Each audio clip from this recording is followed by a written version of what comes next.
بے شمار صحابی ہیں، اگر یہی واقعات ہم بیان کرنے لگ جائیں تو ہماری زندگی اسی میں تمام ہو جائے گی، لیکن صحابہ کی قربانیاں، ان کا ایثار، ان کی وفا، ان کی محبتیں، ان کی جرأتیں، ان کی ہمتیں، ان کے عزائم، وہ ختم ہونے میں نہیں آئیں گے۔ اللہ پاک نے ان کو حضور صلی اللہ علیہ وسلم کی صحبت کے لیے، حضور کی نصرت کے لیے چن لیا تھا۔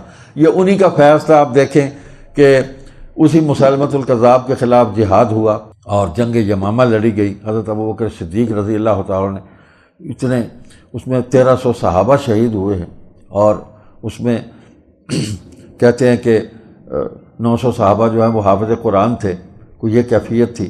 اتنا بڑا نقصان ہوا، لیکن صحابہ نے حضور صلی اللہ علیہ وسلم کے منصب ختم نبوت پر کوئی مفاہمت نہیں کی، کوئی کمپرومائز نہیں کیا، دوسری بات سننا گوارا ہی نہیں کی۔ خالد بن ولید رضی اللہ تعالیٰ عنہ فرماتے تھے، دیکھ لو سارے میرے جسم پر زخموں کے نشانات ہیں، ساری زندگی میں نے جہاد کیا ہے، لیکن مجھے نئی موت آ رہی جہاد میں، اب میں کیا کروں؟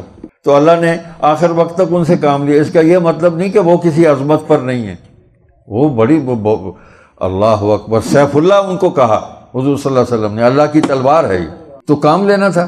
وہ فرماتے ہیں کہ یہ جنگ یمامہ میں، جہاد یمامہ میں مسلمہ کے خلاف اتنی مایوسی تھی، ہزاروں کی اس کی فوج تھی، اسلحہ تھا، وسائل تھے، وہ لڑ رہے تھے، بے جگری سے وہ بھی لڑ رہے تھے ظالم۔ تو کہتے وہ قلعے کا دروازہ نہیں کھل رہا تھا، اور میں دروازے کے قریب بیٹھا ہوا تھا نیچے، میں اپنی زندگی سے مایوس ہو گیا کہ ابھی مجھ پر موت آئی کہ آئی، زخموں سے چور تھا۔ یہ ہے پھر اللہ، وہ پھر اپنی قدرت کے نظارے دکھاتا ہے پھر۔ وہ کہتے ہیں کہ اچانک ایک صحابی ہیں، وہ کہیں انہوں نے چھلانگ لگائی اور وہ دیوار پہ چڑھے اور اندر انہوں نے چھلانگ لگا کے دروازہ کھول دیا۔ وہ زخمی بھی ہوئے، حملہ بھی ہوا ان پہ، لیکن دروازہ کھول دیا۔ کہتے جو ہی دروازہ کھلا قلعے کا تو اللہ نے مجھے اتنی ہمت دی، میں اٹھ کر کھڑا ہو گیا، بس پھر ہم اندر داخل ہو گئے، پھر فوجیں ہماری داخل ہو گئی اندر، پھر ہم لڑے اللہ کے راستے میں۔ تو اتنے صحابہ شہید ہو گئے، اور بالآخر اس فتنے کو ختم کیا، مسیلمہ کذاب کو قتل کیا۔ حضرت وحشی بن حرب رضی اللہ تعالیٰ عنہ اور حضرت معاویہ رضی اللہ تعالیٰ دونوں نے مل کے مارا۔ علامہ ابن کثیر رحمہ اللہ نے اس روایت کو نقل کیا حضرت معاویہ سے کہ میں نے اس کو گرایا گھوڑے سے، اور وحشی بن حرب نے اس کا سر قلم کیا۔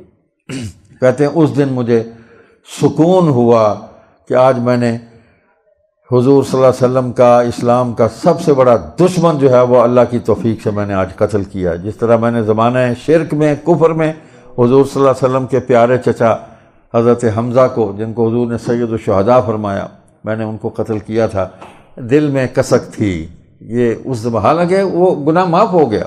الاسلام یہدم ما کان قبلہ، حضور اسلام فرماتے ہیں جب اسلام قبول کر لیا پچھلے سارے گناہ منہدم ہو گئے، ختم ہو گئے، معاف ہو گئے۔ یہی تو اسلام کی اتنی سچائی ہے اور اس کی رحمت ہے، دین رحمت ہے، ساری غلطیاں معاف، ایک لمحے میں اشہد ان لا الہ الا اللہ واشہد ان محمد عبدہ ورسولہ، سارے کے سارے گناہ معاف ہو گئے۔ بزرگ فرماتے ہیں کہ مسلمان ہو نا جس وقت کوئی کافر، تو اس سے اپنے لیے دعا کروایا کرو، اس لیے کہ اس وقت اس کے وجود کے ساتھ کوئی بھی گناہ جو ہے نا وہ منسوب نہیں ہوتا، بالکل پاک ہوتا ہے وہ۔